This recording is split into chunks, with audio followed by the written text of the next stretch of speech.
Hello there, welcome to Bryan Lomax Movie Talk. Now, recently Dwayne Johnson had two films released, one of which was Red Notice on Netflix and Jungle Cruise on cinema and on Disney+. And I suddenly realised after having watched both of those movies, I've now seen all of his movies, except for a few where he's just done cameos and, like literally like one scene bits in, but all the films starring Dwayne Johnson I have seen. So I thought I'd give a top 10 because you know what, I like the guy, I like Dwayne Johnson. Is he going to be winning any Oscars? No, I don't think so, but I got a lot of respect for the dude who is just, he's one of them guys who he's focused, he's decided what he wants to do, and he's gone for it. And, he knows what he's about. He knows what his shtick is. He knows the kind of movies that he is suited to. He is the definition of the modern day or any day movie star, really. He takes the persona that is him, and you make it work in whatever film it is you're going to make. And you tend to gear your film around that persona, knowing that, one, that's probably what the audience wants, that's what their fans want, and two, it's probably going to sell some tickets. What can I say? I think the guy's got charisma. I enjoy watching him. I think that usually whoever you put him alongside on screen, he has good chemistry with, because he's there to enjoy himself, have fun, and just hopefully let the audience have fun. I think if you get overly serious about Dwayne Johnson, overly critical about his movies, then of course the majority of them are very easy to rip apart. But he doesn't make that kind of movie generally, so I'm not here to do that. I have fun. Usually I go to one of his movies because I don't want to get too deep into anything. I'm not there for a gritty social drama. I want to watch people get hit in the face. I want to watch things blow up. I want to watch Dwayne Johnson being charismatic. And these films pretty much deliver that. His films in general deliver that. So without further ado, I'll give you my top 10. These are my top 10 Dwayne Johnson films, starting with my least favourite, working my way up to my favourite, obviously. So let's get into it. At number 10 is Fast and Furious, Hobbs and Shaw. Now, I find that the majority of the time, what makes a Dwayne Johnson film work is who you pair him up with. Usually you pair him up with another star, and if their chemistry works, then you've got gold. Then you've got something that is enjoyable, really entertaining, and that's what I'm after. When we had Fast and Furious 7 and Jason Statham kind of came into the picture, and then you had that sort of rivalry between him and Dwayne Johnson's character, it was probably the most fun part of the film. That was the aspect that kind of I enjoyed most, I guess. And then in the sequel to that, Fast and the Furious franchise, say what you want about it. Let's face it, it's a load of bollocks. All the defying gravity and all, it's total nonsense. I get why probably most people would say, nah, I'm not really into that franchise. But then the box office of these movies says otherwise. I think the most recent film was a bit of a turd, and the reason is it's essentially doing the same stuff all the other Fast and Furious films do, but it's missing some crucial ingredients. One of them being Dwayne Johnson. You stick, as I say, Dwayne Johnson, Jason Statham together, hurling insults, punching people, blowing stuff up. And that is just highly entertaining. That's what you get in Hobbs and Shaw, and that's why Hobbs and Shaw is my number 10. And number 9 is Red Notice. The score for this on Letterboxd is pretty appalling, to be honest.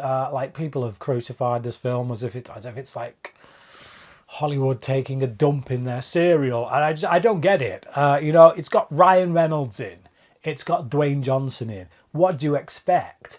I expect Dwayne Johnson to do what Dwayne Johnson does. I expect Ryan Reynolds to do what Ryan Reynolds does. And a lot of the time, the criticism is that. That's why it gets criticised. It's like, well, what the hell are you watching it for then? Like, I thought this film was going to be pretty poor, mostly just from an action standpoint, whatever, and character standpoint. But I actually really enjoyed the chemistry between, again, it's that double act thing. Reynolds, Johnson, they work on screen. I had a laugh. It was really breezy. I really enjoyed it. I think the fact that I watched it coming out of COVID as well, myself just having had COVID, as well as dealing with a slip disc in my back that I went through, it had been a bit of a month. And we've been in isolation and all this, that and the other, and the news is all doom and gloom. But then, yeah, Red Notice. Again, it's not Citizen Kane, but I got what I wanted from an action film starring these guys. Plus you get Gal Gadot, who, let's face it, she's easy on the eye. And I do think she's a good actress as well. Some people would disagree, but I like her. I like her charisma. You know, there's a reason she excels at Wonder Woman. She just has something about her that is very watchable. You put these three people together, and it's highly entertaining. It is a star vehicle. It is the very definition of a star vehicle. Again, one of the things it came under a lot of flack for. But so what? So what? Why is that so bad? It's like, oh, it's a huge crime that Hollywood is making a movie built on star power. I like all three stars. I want to watch them. I was entertained by this movie. Is it flawed? Heck yeah, it is. But was my enjoyment level up there from the majority of the time I was watching it? Yeah, it was. Number 8 is Rampage. This was kind of Dwayne Johnson kind of hopping onto the back of the more recent spate of kaiju monster movies. You know, you think about Pacific Rim and Godzilla, King Kong and all them. He's like, yeah, I'll do that. And I believe it's an adaptation of a computer game. So they've obviously, boom, take the computer game, let's make a movie that is doing quite well at the moment, you know, in terms of a genre. And the first time I watched it, I gotta say, I was like, yeah, whatever. I the very thing I was criticising people for, I probably had I was in the wrong mood, I think, when I first watched it. I was just like, I wasn't in the fun place. I didn't want the fun. I wanted the doom and the gloom. And that can be a real big thing when you watch movies, the mood you're in. But subsequent viewings of this film, I found it really enjoyable. Again, it just hinges on the star power of Johnson, his charisma. And I like seeing big monsters kind of, beat the crap out of each other and tear a city apart. Not like, I find the problem that the recent like Godzilla franchise, I tend to see like the human characters kind of get sidelined, and it becomes all about the monsters beating each other up, and then I just don't care for a lot of it. What Rampage does well, and I'm not saying it does it spectacularly. Again, I'm not saying it's like written like Shawshank Redemption or anything, but because of Johnson, it has a human character in it that I care about, who stays in the mix.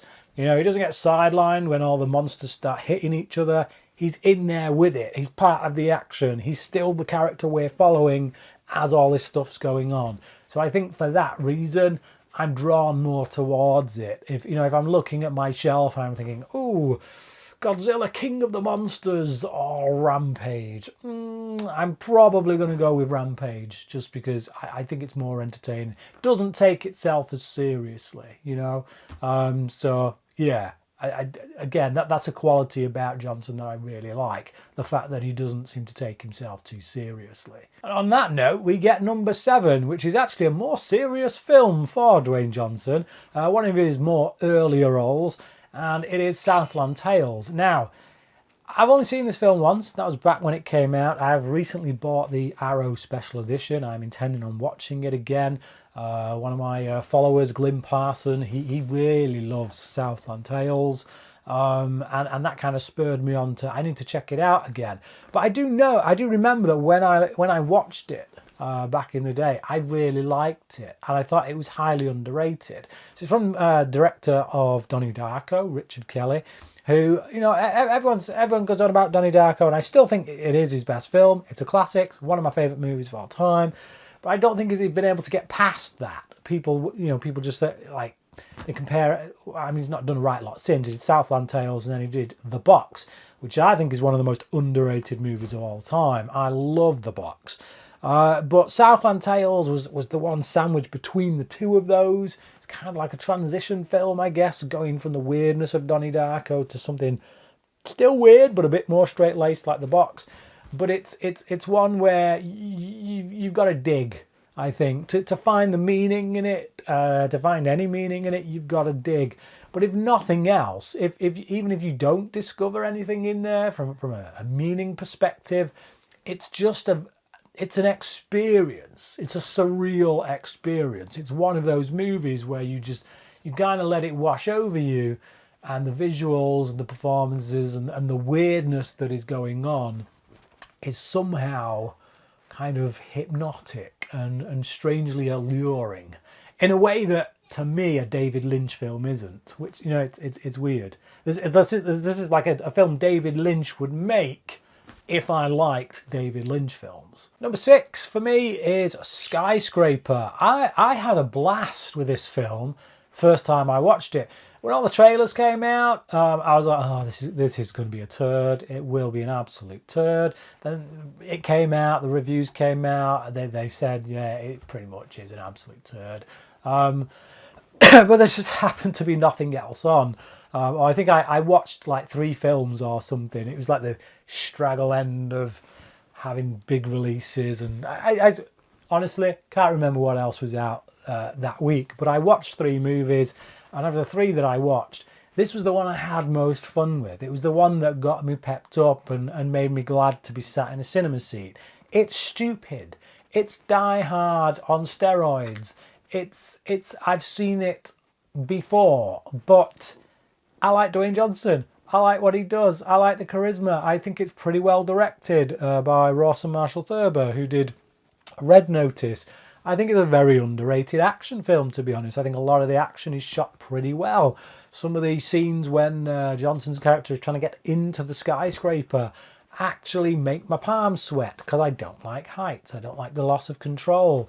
And some of those scenes are shot really well enough to, as I say, give me white knuckles. And I didn't think they would. Again, like I say, because of those trailers, very kind of bad CGI heavy trailers that just made it look like it was going to be some weightless thing with no character. But I enjoyed it. I enjoyed the struggle that this family go to reunite with each other, take out the terrorists, John McClane style.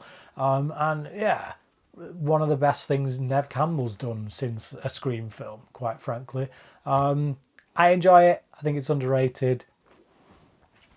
There you go. Number 5 is Fast and Furious 6. So this is the second film with Dwayne Johnson in the Fast and Furious franchise. Obviously, he blew everyone away. Well, not everyone. Obviously, that's a bold statement considering a lot of people hate the franchise. But he really reinvigorated the franchise. He put life into the franchise with Fast 5. So because of that, it was the first time I was excited to watch a Fast and Furious film. And I would say it was a pretty safe bet that is the case for most people who have enjoyed the Fast and Furious franchise in some form or another. I would imagine that Part 6 was probably the one people were most excited for, given what they did with Part 5. Again, mostly down to Dwayne Johnson's presence and what that did for the film, and the different direction that Justin Lin took the franchise in. But yeah, it just, again, all the scenes with Johnson are the most fun to watch. The action's crazy. It's ridiculous. There's a runway in here that must be like 200 miles long. Laws of physics don't apply. But hey, if you want to see people hit, if you want to see people kind of kicking each other and blowing stuff up. And if you want to see Dwayne Johnson giving great Dwayne Johnson one-liners and being Dwayne Johnson, then it's a great film. I say that in the loosest of terms, but it's the kind of thing that I want to see from a film with Dwayne Johnson in. Number 4 is another underrated film, I think, one of Dwayne Johnson's earliest, back when he was still calling himself The Rock, and that's Walking Tall. It's a really short movie, actually. I think it's like 80 minutes. It's very short. It's certainly no longer than 80 minutes, an hour and 20, which you don't get much of these days. I think more films should be an hour and 20 minutes long, because quite frankly, these days, they just get longer and longer, and sometimes it's just for the sake of it, not because they need to tell this story.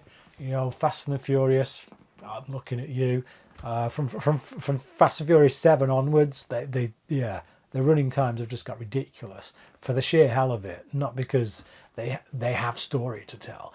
Walking Tall is lean, mean. It's just a simple story. Man comes to town that he used to live in. He's a veteran, war veteran. Finds out the town he used to live in has been turned to a crap fest, a crap hole by some gangster guy who's taken over everything. And he decides he's not going to have it. So he cleans the place up, takes out all the gangsters, takes out the trash, Dwayne Johnson style. And I love it. You know, like I say, it's lean. It's very well edited, because it's just like, it knows that its story can be written on the back of a postage stamp, so it doesn't try and stretch it out to like, Lawrence of Arabia. It's just, dude comes in, beats some people up, dispenses with the bad guys, justice wins, off you trot. 80 minutes, boom, thank you. If I've got an hour and a half to kill, I can whack it on.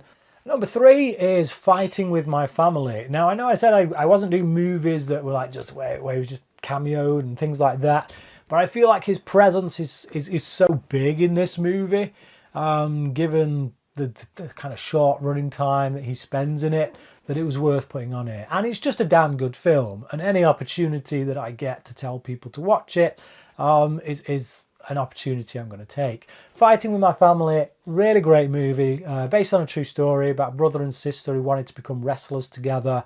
The brother unfortunately didn't make it, the sister did.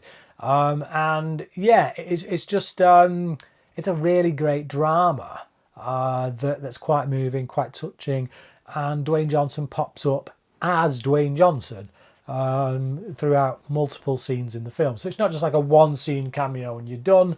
He pops up at least 3 times, and the scenes are quite meaty. So it's not a Dwayne Johnson movie, but his presence is certainly felt, and because he's playing himself, he's just a likable guy, to me at any rate. I'm sure there's plenty of people out there that don't like him, but not everyone can be liked by everyone, or not anyone can be liked by everyone, whatever. Either way, I like him, and when he pops up here, I enjoy his presence. So number 2 is Fast 5, which I've already alluded to, kind of reinvigorated the Fast and Furious franchise. His presence here is just, it was sorely needed. The Fast and Furious franchise, I had no interest in this franchise at all until Fast 5. And like I say, the majority of that is down to Dwayne Johnson. When the trailers came out for it, the action sequences in the trailers looked incredible. And they alone were maybe enough to pique my interest and think, it looks like they've upped their game, to be honest, in the action stakes, in the way they're shooting the action. Where they're putting the cameras and stuff in the thick of it and everything. It looks interesting. But then as soon as you add Dwayne Johnson going up against Vin Diesel, two big action stars coming face to face, the stuff's gonna go down. I wanted to see those two go up against each other. Now, the believability of Vin Diesel in this film actually taking Dwayne Johnson down is stretched somewhat, because when you see them in the film, I know Vin Diesel's a big guy, he's a tough guy, but I don't think he quite matches the size of Dwayne Johnson. And size isn't everything, but I think it's more the fact that I just wanted Johnson to win. I wanted his character to win. I don't like Vin Diesel in this franchise, to be perfectly honest. His po-faced kind of, yeah, he takes everything far too seriously. The whole family shtick that he must have in every single one of them. And it's just like, and given everything that's come after, given that, yeah, he's kind of spat his dummy out and kind of almost essentially pushed Dwayne Johnson out of the picture, and thrown pissy comments at him. It just makes, when I watch this film now, it makes me root for Johnson's character all the more. And at the end of the day, he is the good guy. He's the cop. Diesel's character is a villain, as much as they want to paint them out as these action heroes since the first film and how they've developed them. At the end of the day, they've done things that, quite frankly, they deserve to be in prison for. So in the case of this film, as far as I'm concerned, Johnson's character was the hero. But yeah, it's a great action film, Like I say, totally put a franchise that was seriously stretching it, put it back on the map, made it a worthy action franchise that people genuinely wanted to go and see. And yeah, that's Justin Lin's direction and Dwayne Johnson, I think, are the reason for that. Which brings me to my number one, which is a film in which we don't even get to see Dwayne Johnson's face on screen because it's animated. That's right, it's Moana. Yeah, my favourite Dwayne Johnson film is Moana. But he does a lot. Yes, it's voice work, but he's doing a lot with it. And that charisma, talk about, you want to see how, if a guy has charisma, if that charisma translates. We're not even seeing him, we're just hearing his voice, but he so embodies the animated character that is kind of before us on the screen, that you can just believe that is him. You almost feel you are watching Dwayne Johnson in real life, but you're not. It's an animated kind of form. But it's just a great animated film. One of the best animated movies of all time.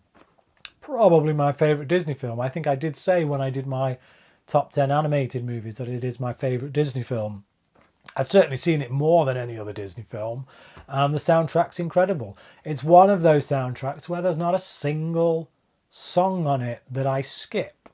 I have the Moana soundtrack. I'm not ashamed to say that. I've listened to it many times. Never have I skipped a track. Like the kids got into Frozen. We got the Frozen soundtrack. And it's one of those soundtracks where you realise that actually there's two songs in the film, the big songs that everyone remembers. And then the other songs in it, well, they're good. They're certainly, they're well written, well composed. They don't grab me in the same way. I'm not bothered about listening to them. And some of them I do actually skip. Whereas, yeah, not in Moana. Great soundtrack, really great music. Great vocal performance from Dwayne Johnson, who is singing as well. Let's not forget. One of the songs in particular that he sings, "You're Welcome." There's this stuff in that he's doing vocally, where like kind of verging on rap, where he's just throwing out lines really quickly. It takes some vocal gymnastics, which I've got to commend the guy for. The dude's just a raw talent, and I don't mean that in a sense, like as I've said, I don't think he's going to be winning any Oscars. He's not Daniel Day-Lewis, but he is a talent in the sense that he tries his hat at things. He throws his hat in the ring. He goes for it. He does it, and he doesn't make a fool of himself. He just ends up being more likable. And this could have been a disaster. Dwayne Johnson singing. It could have been a disaster. We had no idea how that was going to turn out. And as it happens, it turned out pretty damn good. So, yeah, there you go. That's my top 10 Dwayne Johnson movies. You'll note Jungle Cruise didn't appear on it. I liked Jungle Cruise. I enjoyed it, but I probably won't watch it again. I enjoyed the chemistry between Johnson and Emily Blunt, who's a fantastic actress. Quite frankly, just watching her watch grass grow would be entertaining, to be honest. No, she's great.